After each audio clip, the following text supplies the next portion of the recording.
Hey, listen up and hear me out. Arena Breakout Infinite has been out for about 2 weeks now. A lot of the community is very polarized on a lot of different things within the game, and I just want to see this game be successful because I enjoy playing it. With that being said, it does have its separate issues. I did make a recent video about its pay-to-win features, buying Cohen, what that does for the game.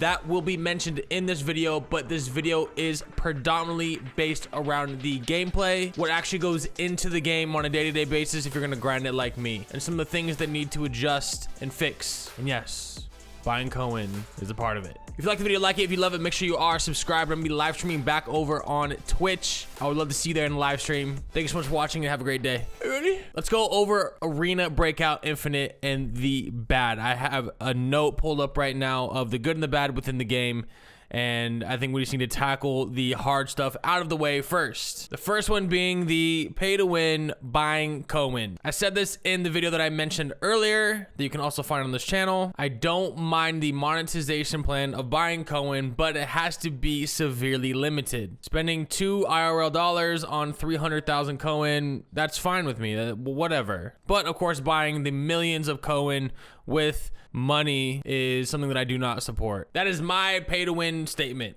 A little bit, fine. A lot of it, bad.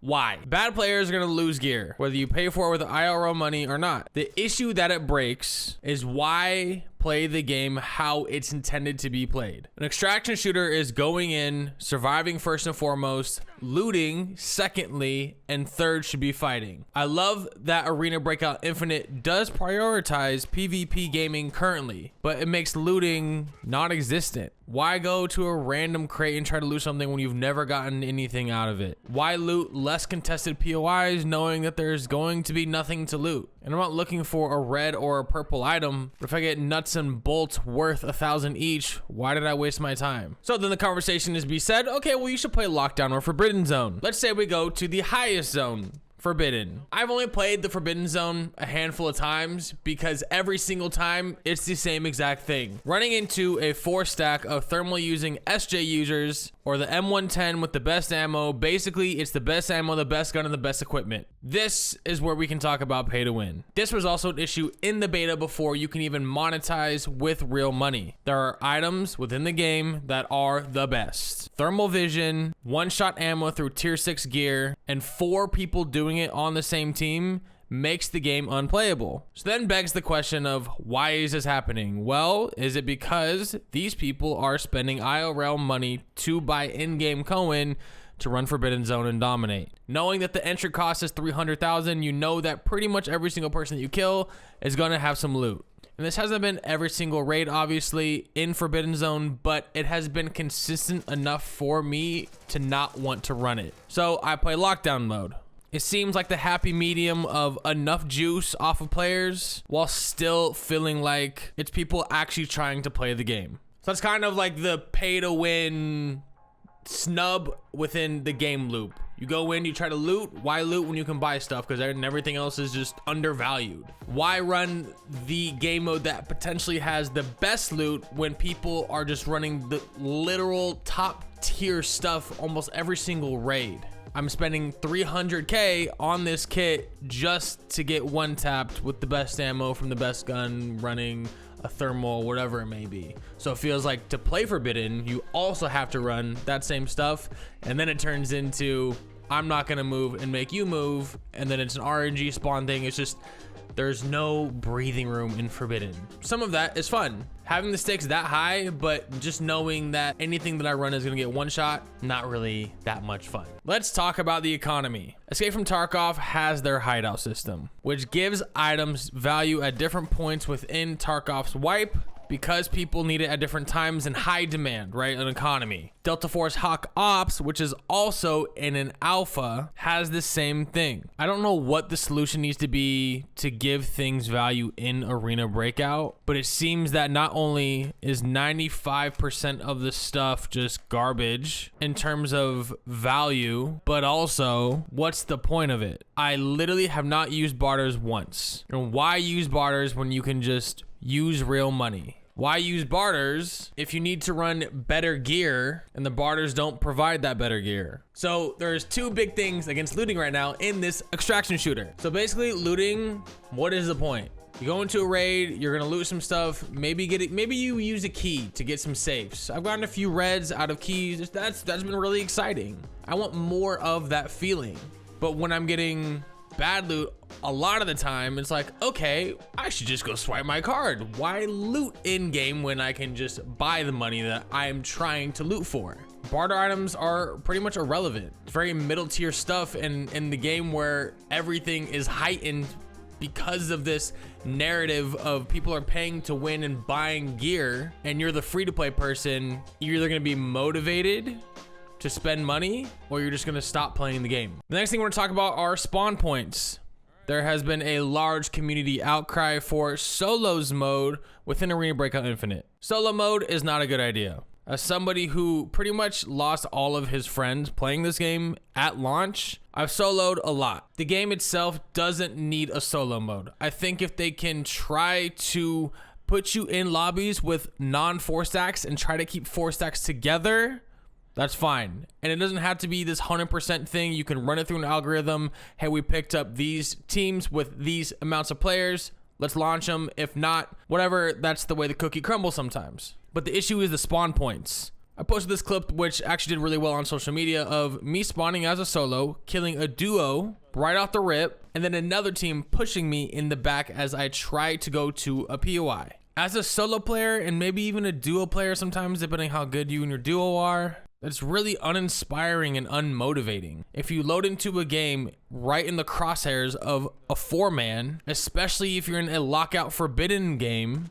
you're just donating that kit immediately without even being able to try to put up a fight. It's incredibly deflating. So I don't think a solo mode is the solution for a lot of these issues. I think instead they just need to rework spawn points. Having a chance to try to take a 1v4, 1v3, position correctly, hide, however, you just, to be able to be given options as a solo against more people, I think is what players want. Yes, does it suck putting on fill, not getting a team, going in solo and dying?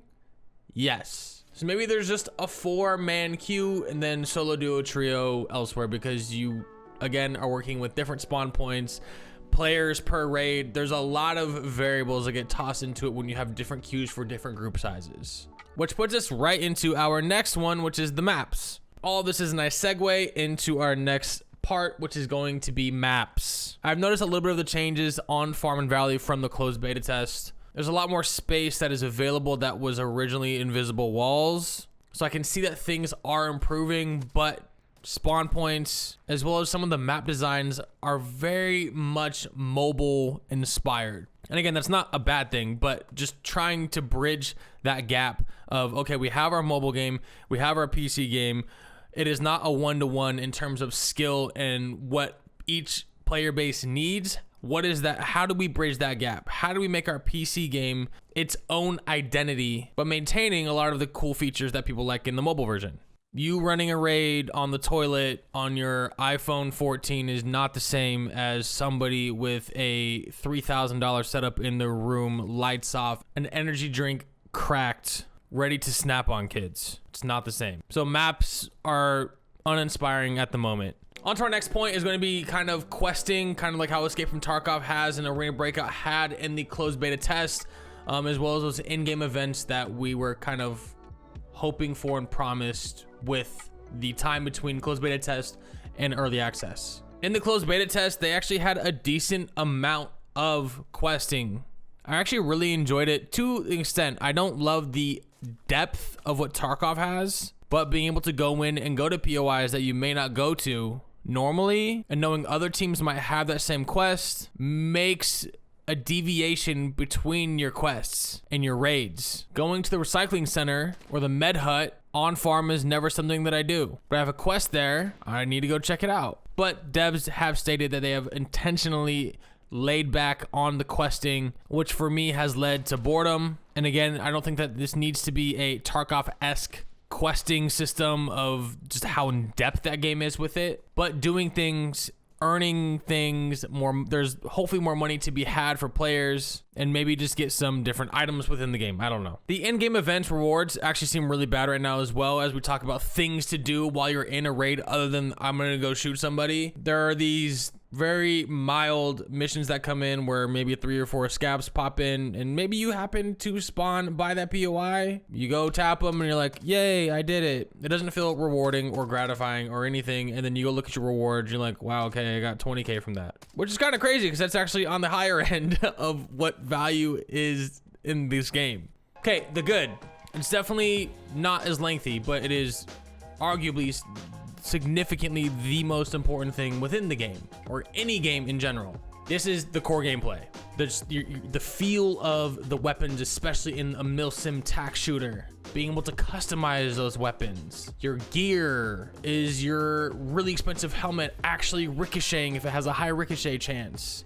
Is your body armor actually taking a lot of bullets? Is your dumb ammo on the MP5 actually taking out legs and killing people? Are the things that you purchase functioning how they're supposed to be? And all of that is like an astounding yes. I buy tier 6 armor and I know that I can face check somebody if I have, you know, a face shield helmet as well. I know that if I have a tier 3 kit, I'm like, okay, I need to play this a little bit more passively. And you really do feel that going into each raid, and that vibe is different. Escape from Tarkov being out for 8 years now has definitely leaned more towards lore, PvE, questing, getting away from sweaty, quick leans, one taps, that kind of stuff. It still exists very much in the game, but it's not at the forefront of the developers' focus. And because this game doesn't have skills within your PMC, it does allow a competitive aspect to Arena Breakout.